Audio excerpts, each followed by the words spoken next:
제가 오늘 혹시 설교를 할 때 인상을 쓴다거나 해도 절대 여러분들한테 화나서 그런 건 아닙니다. 제가 매운 걸 못 먹는데 어제 잘못 먹어가지고 크게 탈이 나서 지금 몸에 힘이 없어요. 그래서 저도 모르게 인상을 쓸 수 있으니까 혹시 제가 설교하다가 인상 쓴다고 내가 죽으라서 인상 쓴다 그렇게 착각하지 마시고 그냥 제 컨디션이 인상을 쓸 컨디션이라서 그렇다라는 것을 평소보다 목소리에 힘이 없죠.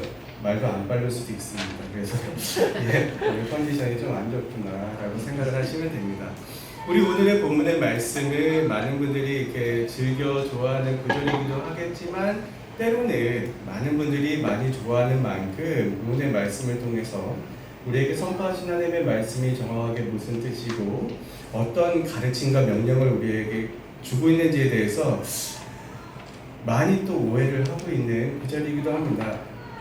흔히 많이 하는 이 구절을 이해하는 그 경향 중에 하나가 기도에 관해서 우리가 기도의 제목을 가지고 하나님께 나가서 간구하면 하나님이 그것을 우리 하나님 아버지시니까 들어주시고 그러면 내 마음과 내 속이 평안할 거야 라는 어떻게 강청하는 간구의 응답에 대한 확신에 대한 그런 본문으로 우리가 이해할 때가 많습니다. 근데 우리 본문을 보면서 기도에 관한 어떤 메시지가 가르침이 없다라고 말할 수는 없지만 그게 주는 아니에요. 그렇다면 우리 오늘 본문의 말씀이 바울 사도가 빌립보 성도들에게 그 당시에 무슨 맥락에서 무엇을 중심으로 선포하신 하나님의 가르침이 뿐만 아니라 오늘날 이 시간 하나님의 백성으로 동일하게 살아가는 우리에게 주시는 메시지인가는 우리가 좀 더 면밀하게 살펴를 봐야 됩니다.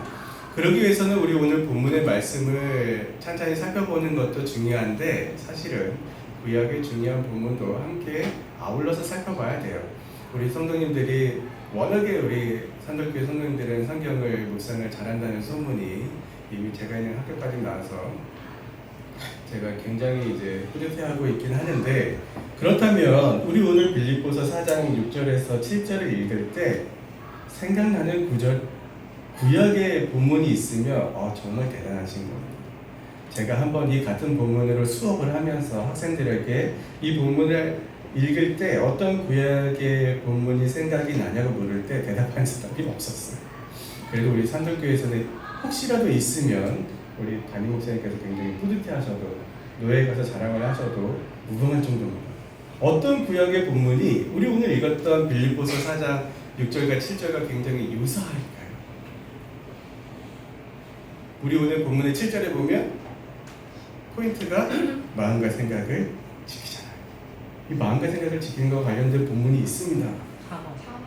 역시 기대를 벗어나지 않네요. 잠언 몇 장, 몇 절일까요? 그것까지는 몰라도 대충 내용은 기억이 날 거 아닐까요? 그쵸? 무슨 내용이죠? 잠언 중에?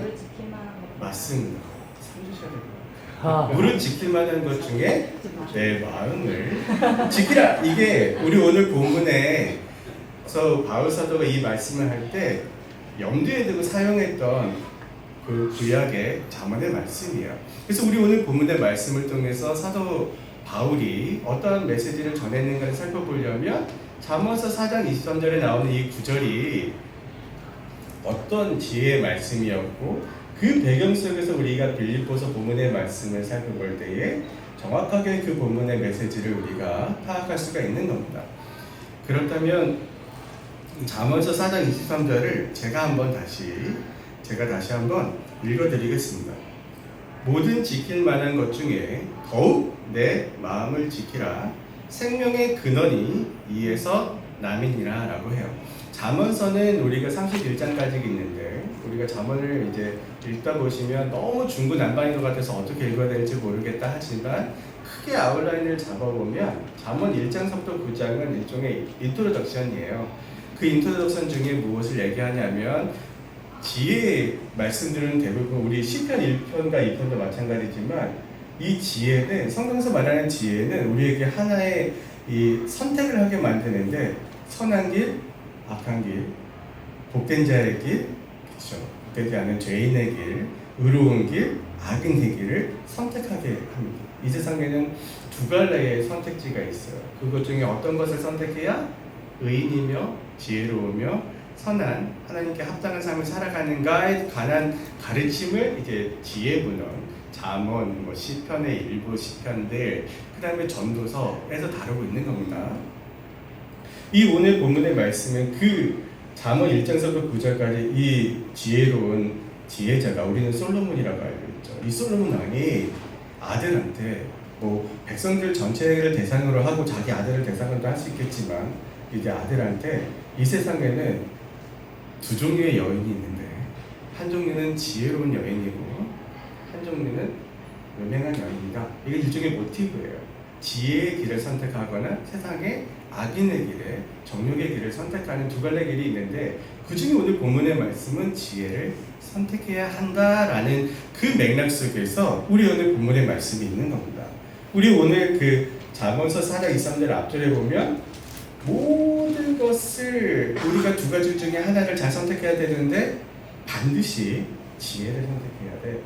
그래야 우리가 올바르게 살 수가 있어 라는 말을 한 다음에 무릇 지킬 만한 것 중에 내 마음을 지키라. 그래서 근원이 이에서 난다 라고 얘기하는 거예요. 결국 이 마음을 지키라는 말은 지혜와 우리의 지혜의 길을 택하는 것, 하나님의 뜻에 합당한 그 길을 택하는 것과 굉장히 밀접하게 관계가 있다는 걸 알 수 있습니다. 그렇다면 마음이 무엇이길래, 그렇죠? 지금 마음에 안 드시는 분들도 있을 거고 제 설교가 마음에 안 들 수도 있고 오늘따라 왜 이렇게 말이 천천히 할 거라면서 또 빨라 하면서 마음에 안 드시는 분들도 있을 거예요. 마음이 뭔데, 도대체 마음이 뭔데 우리가 모든 지킬 만한 것 중에 마음을 지켜야 될까요? 마음이 뭘까요? 왜 마음에 들고 마음에 안 들까요? 자기도 모르잖아요. 그냥 마음에 들기도 하고 마음에 안 들기도 한단 말이에요. 우리가 일반적으로 성경에서 가르치는 마음도 그렇지만 우리가 일반적으로 마음이라 할 때는 무엇인가를 보고 듣고 내가 경험을 했을 때 그러니까 나한테 어떤 정보가 들어오면 그것에 대한 가치 판단을 하는 장소 또는 기관이라고 생각하시면 돼요. 그리고 단순히 가치 판단만 하는 것이 아니라 그 가치 판단에 준해서 나로 하여금 행동하게 만드는 그 역할을 하는 어떤 장소 또는 기관, 우리가 특히 마음을 이제 영어로 heart라고 해가지고 심정, 또 mind라는 표현을 하는데 특히나 지혜문헌에서 우리 오늘 읽었던 잠언에서도 마음은 그런 작용을 합니다. 두 가지의 선택을 해야 되는데 어떤 것이 생명의 길이고 어떤 것이 의로운 길이고 어떤 것이 하나님이 원하시는 뜻에 따르는 길인가를 올바르게 가치 판단을 한 후에 내 눈과 귀와 입과 손과 발이 그 방향을 향하여 행동하고 움직이게 만드는 그 역할을 마음이 하는 거예요. 그래서 이 마음을 지켜야 된다는 거예요. 이 마음을 지켜야 올바른 하나님의 뜻을 분별할 뿐만 아니라 그것을 아는 거에 그치는 것처럼 그것대로 순종하고 행하게 되는, 우리가 세상에 두 가지의 길이 있지만 우리가 알고 있지 않습니까? 하나님이 원치 않는 길을 택하는 자가 더 많잖아요. 예수님도 말씀하셨잖아요. 좁은 길로 가라. 사람들이, 대다수의 사람들은 넓은 길로 가서 결국에는 망하게 된다. 그러니까 사실은 두 가지의 길을 선택하라 하지만 50대 50이 아니에요. 한 1대 99 정도인 거예요. 그러면 우리가 의로운 길을, 지혜로운 지혜자의 길을, 생명의 근원이 되는 길을 선택했을 때에 그 길 가는 게 쉽습니까? 아니죠. 그래서 박해를 받고 핍박을 받고 욕을 받고 조롱을 먹고 낙심하고 시험에 들고 하나님께 다윗조차도 탄원을 해야 해요. 내 대적이 이렇게 많습니다. 내가 주의 말씀을 묵상하며 주의 길을 가고 주님이 내 발등 위에 등불과 같은데도 여전히 나를 해하고 나를 의배하고 중상모략하며 나를 죽이려 하는 자가 이렇게 많은데 도대체 왜 그럽니까? 라는 그러한 간구를 올릴 정도로 그 길 가는 게 사실은 쉽지는 않잖아요. 근데 그 길을 계속 갈 수 있게 해주는 것은 이 마음에서 난다라는 거예요. 그래서 이 마음을 지키는 것이 생명의 근원이 된다라고 표현을 한 겁니다. 생명의 근원이 된다라는 말이 생물학적인 생명을 뜻하는 거 아니라는 건 다 아시죠? 그렇죠? 그렇죠. 이것은 이 잠언 말씀에서는 진정한 삶, 우리가 생물학적으로 호흡이 있어서 모든 장기가 건강해서 생명을 유지한다고 하나님의 형상대로 지음받아 하나님의 뜻대로 살아가는 참된 삶을 누린다고 할 수는 없는 겁니다. 이 일의 마음이 하나님의 뜻이 무엇인가를 온전히 분별할 뿐만 아니라 같이 판단하여 세상이 그 무엇이라 하고 다른 방향 큰 길로 편한 길로 자기의 눈에 보기 좋은 길로 간다 할지라도 분별하여 이 길을 가고자 하는 그 마음을 지킬 때에 진정한 하나님이 원하시는 하나님의 형상대로 지음받아 우리를 하나님의 자녀 삼아주시고 하나님의 뜻을 분별하여 세상을 정복하고 다스리고 지키게 하는 일에 합당한 삶을 살게 하는 거예요. 여기서 생명의 근원이랄 때 근원이란 말이 굉장히 흥미롭습니다. 히브리어, 제가 또 교수라고 잘난 체 하려고 그러는 거예요. 양해해 주시길 바랍니다. 히브리어에는 잘난 척 하려고 그랬더니 하나님이 까먹게 만드셨네요. 잠깐 선행을 좀 하도록 하겠습니다. 토차우트라는 말이에요. 토차우트는 말이 헬라어로 번역될 때 우리에게 너무 익숙한 말로 번역이 됐는데 바로 엑소더스입니다. 출애굽기를 엑소더스를 하잖아요. 여러분 엑소더스 하면 무슨 말이 생각이 나죠? 어디로부터? 탈출한다를 우리가 흔히 엑소더스를 하는데 사실 원래 뜻은 그게 아니에요. 출애굽기라서 엑소더스가 쓰여서 애굽에서 나왔으니까 탈출한 거네. 그래서 우리가 엑소더스를 탈출이라는 의미로 많이 사용을 하는데 사실 엑소더스 말 자체는 무엇인가를 시작한다는 뜻이에요. 그러니까 이스라엘 백성들이 노예로 잡혀 있다가 아브라함에게 주신 약속의 성취의 첫 단계로서 애굽을 나와 요단강을 건너고 강화 생활을 시작하는 그것을 기록한 성경 두 번째 성경이 출애굽기라서 엑소더스예요. 그래서 여기서는 생명의 근원이라고 우리가 번역한 게 엑소더스, 생명이 진정한 하나님이 원하시는 참 생명이 시작하는 경계의 끝에서 무엇인가가 시작되는. 그래서 영어 성경에 보면 이제 우물물이 이렇게 샘솟는다는 웰스프링이라는 말로 번역하는 경우도 많은 게 그런 거예요. 우리가 마음을 지키는 게 이렇게 중요합니다. 이 마음은 이 잠언서의 뒷장에 우리 본문 읽었던 본문이 아니고 뒤에 뭐 8절 또 여러 번 나오지만 보면 명철한 사람은 왜 명철하냐면 그 마음에 지혜를 품고 있기 때문에 지혜가 그 명철한 자의 마음에 머물고 있기 때문에 그 사람은 명철해요. 올바르게 가치 판단하고 방향성을 잘 잡는 거예요. 근데 미련한 자는 그 마음속에 있는 것을 드러낸다 라는 구절도 있어요. 이처럼 지혜가 우리 마음을 지켜야 되는 가장 중요한 이유는 마음이 바로 올바르게 우리가 가치 판단을 하여 우리가 하나님이 원하는 대로 행하고 순종할 수 있는 지혜가 머무는 처소이기 때문에 이것을 지켜야 한다라고 얘기를 하고 있는 겁니다. 근데 제가 지금 잠언 설명을 쭉 했지만 사실 우리가 오늘 읽었던 빌립보서 4장 6절과 이 7절의 말씀을 보면 정말 유사한데, 그렇죠? 마음을 지키는 것 굉장히 중요하고 그래야 우리가 범사에 감사하고 관용을 모든 사람들에게 알게 할 수 있지 않습니까? 이게 너무 힘들어요. 감사는 사실 혼자 개인적으로 어떻게든 정신 승리를 해서 감사를 할 때는 많습니다. 그렇죠? 관용이란 말은 일종의 젠틀하게 행동하는 거예요. 나에게 젠틀하게 해주는 사람들에게 우리가 젠틀하게 하는 건 문제가 없어요. 근데 나를 굉장히 젠틀하지 않고 해코지하거나 짜증나게 하거나 힘들게 하는 사람한테도 우리가 젠틀하게 나이스하게 관용을 베푸는 것은 저도 아직 안 되더라고요. 저도 아직 잘 안 되더라고요. 근데 우리가 어떻게 감사하고 범사에 감사하고 항상 감사하고 모든 사람들에게 나의 관용을 알게 할 수 있을까요? 마음을 지혜가 머무는 마음을 잘 지켜서 하나님의 뜻을 분별하여 그 하나님이 주시는 은혜 가운데 그 힘을 믿고 행할 때만 가능하다는 말이에요. 근데 우리의 본문의 말씀은 우리의 마음을 지키는 주체가 누구입니까? 하나님의 평강이에요. 잠언에서는 누가 그 마음을 지켜야 되는 거예요?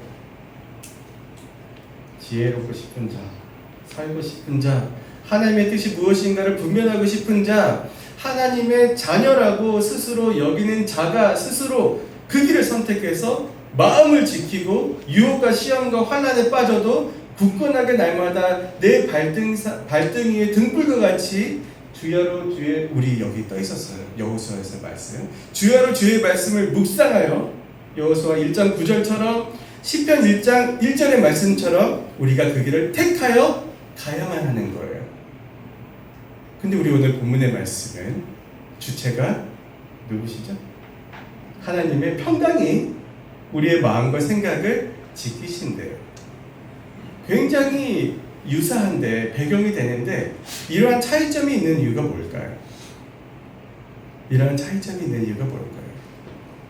사실 딴 사람 볼 필요 없습니다.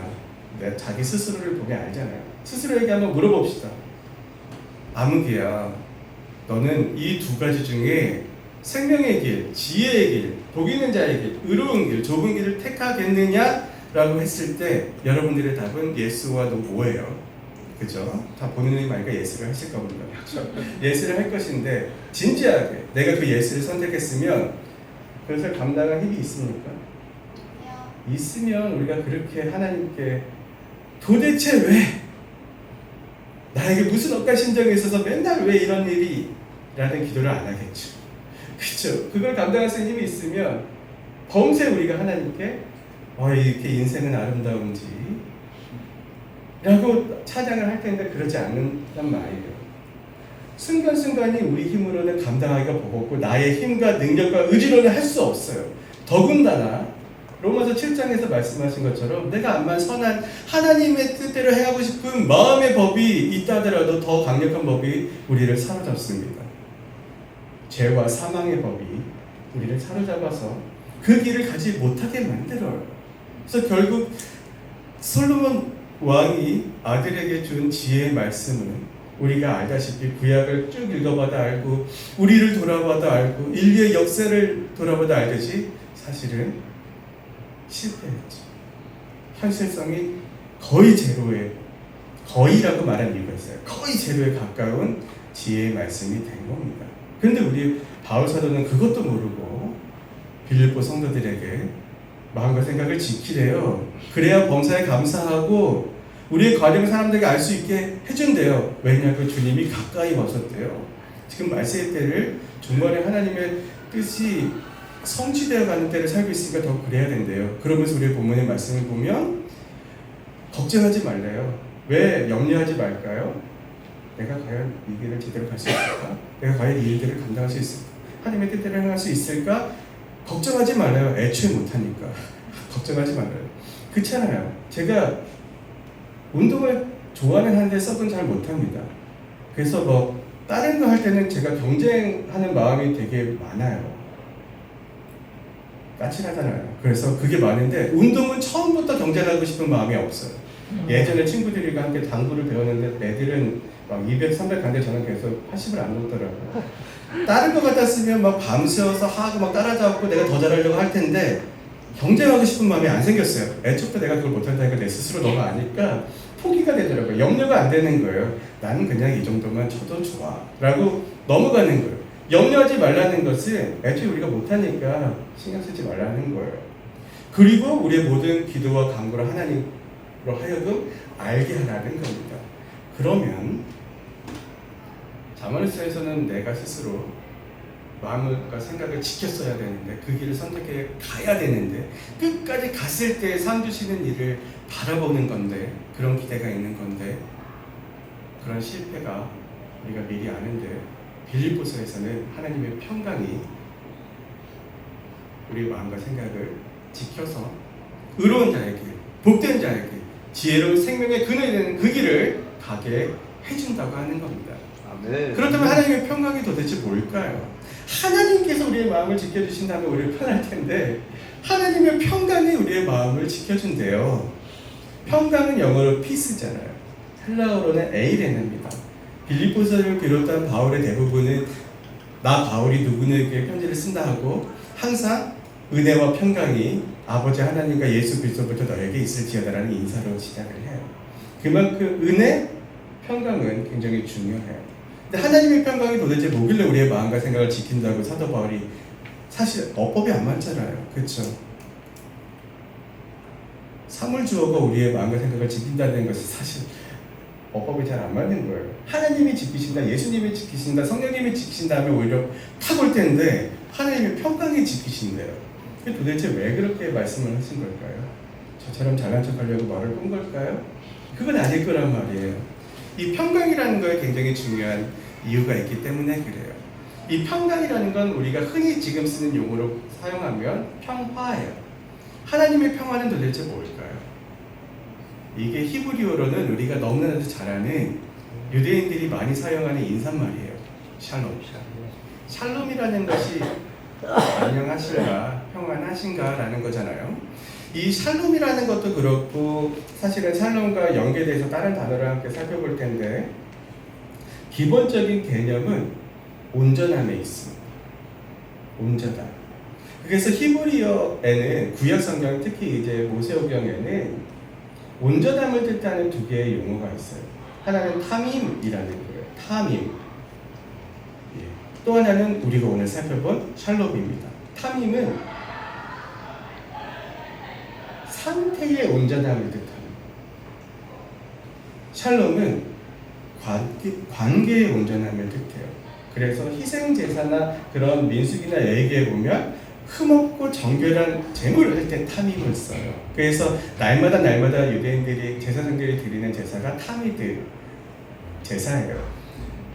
정결한 제사, 흠없는. 그러니까 흠없는 정결한 상태에 있는 온전한 상태에 있는 희생제물을 하나님께 드려야 되는 거죠. 샬롬은 관계에서 오는 온전함이에요.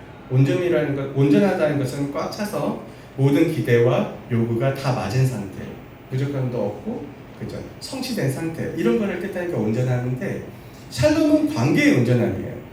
그래서 사람 사이에 우리가 샬롬하면 내가 저 사람한테 100원을 껐는데 100원을 갚았어. 그러면 샬롬이에요. 내가 더 이상 저 사람을 눈치보거나 미치거나 뭔가를 부족한 게 없잖아요. 채워져야 되는 게 없잖아요. 하나님과의 관계에서 샬롬은 뭘까요? 하나님과의 관계 속에서 샬롬은 뭘까요? 하나님이 하나님의 백성을 향해, 특히 언약 백성을 향해 원하시고 기뻐하시고 행하고자 하시고 하는 일들이 있잖아요. 그것이 온전하게 다 맞춰진 상태가 샬롬이에요. 하나님과 지금 맺힌 거 있느냐? 그러니까 하나님과 관계 불편해요? 아니면 관계 편안해요가 샬롬이에요. 그래서 우리가 샬롬 할 때는 하나님과의 관계가 굉장히 불편하지 않은 관계. 하나님의 요구도 채워지고, 그쵸? 하나님이 우리를 볼 때, 아우, 저 못난, 아우, 어떻게 저거를 사람 만들지? 이런 생각이 아니라, 눈에 넣어도 안 아프고, 내 마음속에 넣어도 안 아픈 내 보석과 같은 이 내 아들, 딸들아, 라고 서로 우리를 해주는 그런 원만한 온전한 관계가 샬롬이에요. 그 하나님의 평강이 우리의 마음과 생각을 지킨대요. 우리 힘으로는, 스스로는 아무것도 할 수 없고, 오히려 우리가 하나님의 원수로 대적자로 드러날 수밖에 없고 우리가 선을 행하고자 더 열심을 내면 낼수록 오히려 우리의 원치 않는 바 우리의 정욕이 악함이 연약함이 하나님의 뜻대로 반대되는 방향으로 가는 게 너무나도 많은 우리가 어떻게 하나님과 평강을 누릴까요? 바로 하나님의 모든 요구를 하나님의 모든 기대를 우리가 실패했던 모든 것들을 성취하신 분 때문에 우리가 하나님의 평강을 누리는 것. 바로 예수 그리스도시죠.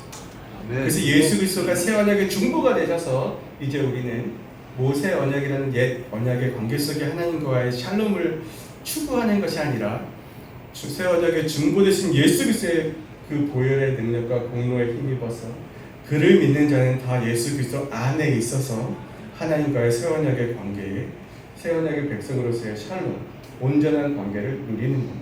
그 관계 속에 있을 때에 주님께서, 신실하신 주님께서, 완성하신 주님께서 우리 본문은 아니지만 빌립보서 2장 5절서부터 11절을 보면 예수 그리스도의 마음을 품으라 하면서 그가 무엇을 했는지에 대한 찬송이 나오지 않습니다. 그 예수 그리스도를 믿고 힘입어 우리의 마음과 생각을 주님께서 지켜주시는 거예요. 아멘. 네. 그럴 때 우리가 생명의 근원이 되는 그 길로 갈 수가 있는 겁니다. 우리가 열심을 내는 거 굉장히 중요하죠. 근데 하나님보다 앞서면 안 돼요. 우리가 무엇인가를 할 때 어떤 그러한 염려가 들 때 제일 먼저 나는 하나님과 올바른 관계에 있는가 예수 그리스도 통해서 내가 하나님과 올바른 관계에 있는가? 그냥 내가 개인적으로 생각하는 어떤 그것이 아니라 하나님이 말씀을 통해 우리에게 선포해 주시고 십자가의 예수 그리스도의 죽으심과 부활하심을 통해 우리에게 주신 이 언약의 관계가 새 언약의 관계 속에 내가 온전히 서 있는가?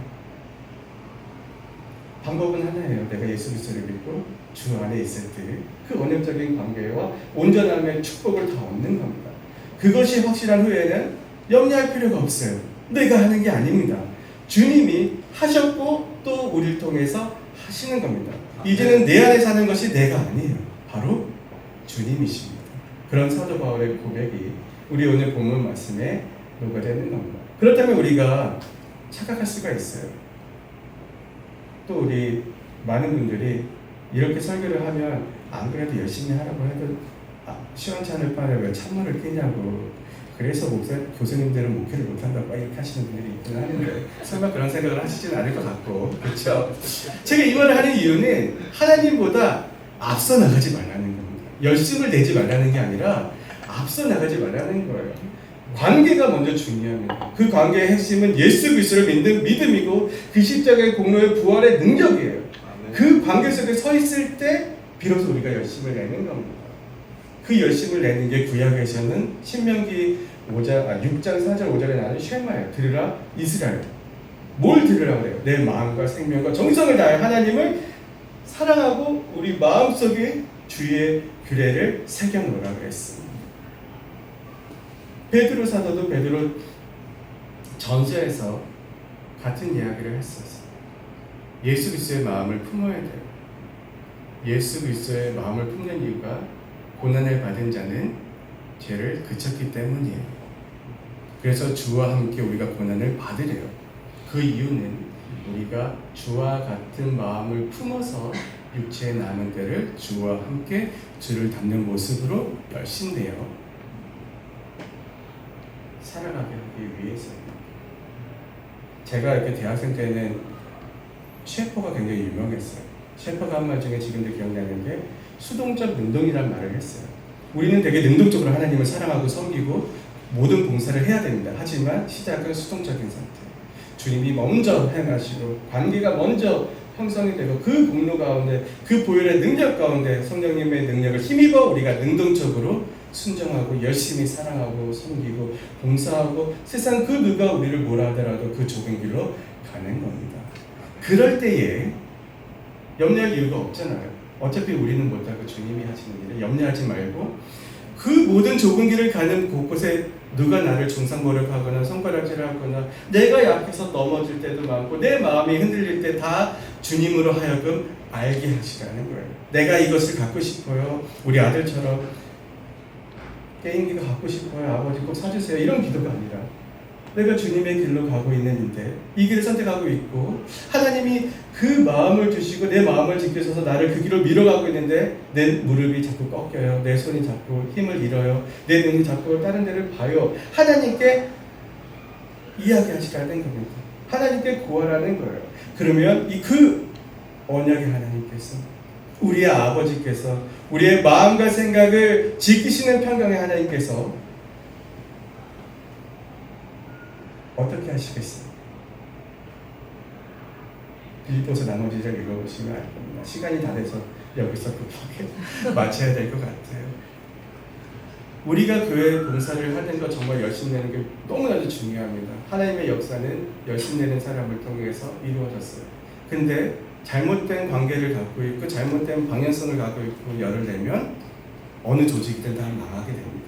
먼저 우리가 날마다 하나님의 올바른 관계 속에 있는가를 살펴보고 주님의 평강에 온전한 관계를 누리고 있는가를 살펴본 후에 내가 주보다 앞서지 아니하고 주님이 내 안에서 일하시게 마음껏 일하시게 우리를 내어드려야 돼요. 그 열심을 내서 온 마음과 정성과 생명을 다해서 주를 섬기고 마음을 지키고 주님을 따라 그 길로 가는 우리 모든 성도가 되기를 주님의 이름으로 축원합니다. 네.